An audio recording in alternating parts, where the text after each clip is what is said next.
తొలి తెలుగు దళిత కవి కుసుమ ధర్మన్న విగ్రహాన్ని గోదావరి గట్టున ఏర్పాటు చేయాలని కుసుమ ధర్మన్న కళాపీఠం అధ్యక్షులు మాజీ ఎంపీ హర్షకుమార్ ప్రభుత్వానికి విజ్ఞప్తి చేశారు.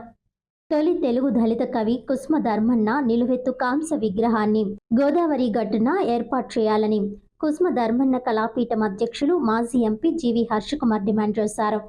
విలేకరుల సమావేశంలో హర్షకుమార్ మాట్లాడుతూ కుసుమ ధర్మన్న 1900 సంవత్సరంలో పుట్టి తెలుగు దళిత కవిగా సమాజంలో అణగారిన వర్గాల తరపున తన కలంతో పోరాడారని అన్నారు. స్థానిక కొర్లమ్మపేటలో ఆయన పుట్టారని, ఆ ప్రాంతానికి ధర్మన్న పేరు పెట్టాలని అన్నారు. స్వాతంత్ర ఉద్యమంలో పాల్గొన్నారని, గాంధీ మహాత్ముడు బిఆర్ అంబేద్కర్ వంటి మహనీయులను రాజమండ్రి తీసుకువచ్చిన ఘనత ఆయనకు దక్కుతుందన్నారు. దళితులకు దేవాలయాల్లోనికి ప్రవేశం లేని కాలంలో దళితులు దేవాలయ ప్రవేశం చేసేలాగా పోరాటాలు నడిపారని అన్నారు. మా కొద్దీ నల్లదొరతనం అంటూ నినదించి నల్లదొరల పెత్తనాన్ని ఎదిరించారని అన్నారు. దళితులను దేవాలయ ప్రవేశం చేయించారన్న కక్షతో ప్రసాదంలో విషం పెట్టడం కారణంగా కుసుమ ధర్మన్న మరణించారని అన్నారు.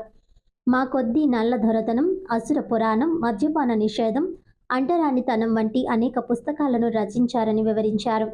విద్యతోనే అభివృద్ధి అని నమ్మి పిఠాపురం రాజావారితో అనేక హరిజన హాస్టల్స్ను ఏర్పాటు చేయించారని అన్నారు.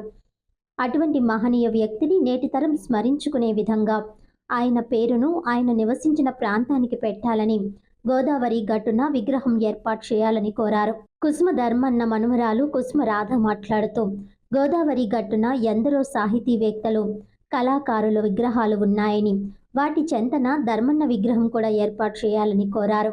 విలేకరుల సమావేశంలో కుసుమ బెట్టి పాల్గొన్నారు. ఇటువంటి ఆయన్ని మనం ఈ భావితరాలకి ఎవరికి తెలీదు ఆయన చేసిన కానీ కాబట్టి మా ఉద్దేశం ఏంటంటే, ఇక్కడ కూర్చున్న మీ అందరి ఉద్దేశం ఏంటంటే, ఆయన పేరు మీద రాజమండ్రిలో ఒక వీధి లేదు, ఒక పేట లేదు, ఆయనకి గుర్తింపుగా ఒక విగ్రహం కూడా లేదు. మేమేం చేస్తున్నామంటే ఆయన నివసించిన వీధికి ఆయన పేరు పెట్టమని అడుగుతూ ఉన్నాం. ఆయన ఇల్లు లేదు, అక్కడ ఇల్లు అమ్మే అంత అయిపోయింది. అయినా కానీ ఆ ఇంటికి ఆయన నివసించిన వీధికి ఆ పేరు పెట్టి, అట్లాగే గోదావరి గట్టు మీద ఎంతోమంది విగ్రహాలు అవి పెడతా ఉన్నారు. కుసుమ ధర్మన్న గారి కాంస్య విగ్రహాన్ని ప్రభుత్వమే స్థాపించి ఆయనకి ఘనమైన నివాళులు అర్పించాలి. ఆయన యొక్క జీవితాన్ని ఒక సాంఘిక ఉద్యమంలో వచ్చేటట్టుగా ఒక పాఠ్యపుస్తకంలో కూడా ఒక పాఠం కింద కూడా పెట్టాలని చెప్పి మేము అడుగుతాం. మా సాహితీవేత్తల యొక్క లేకపోతే పెద్దల యొక్క అన్ని చిహ్నాలు మన రాజమండ్రిలో ఉన్నాయి. అయితే ఆయన పేరు మీద ఇప్పటివరకు ఎటువంటి చిహ్నం కానీ, ఒక గుర్తు కానీ, ఒక పేట పేరు కానీ ఇప్పటివరకు హర్షకుమార్ గారు పెద్దలు చెప్పారు. ఆయన చెప్పినటువంటి విషయాలన్నింటినీ పరిగణనలోకి తీసుకోవాలని, తర్వాత వారిని గుర్తించి ఇక్కడ రాబోయే తరంలో కుసుమ ధర్మన్న గారు అంటే ఎవరు అనేటువంటి ప్రశ్న ఉద్భవించేటువంటి రోజు వస్తుంది. ఎందుకంటే మొట్టమొదటి దళిత కవి ఎవరు అని ఎక్కడ మనం ప్రశ్న వేసినా, నెట్లో చూసినా కానీ మొట్టమొదటి దళిత కవి, తెలుగు దళిత కవి కుసుమ ధర్మన్న గారు.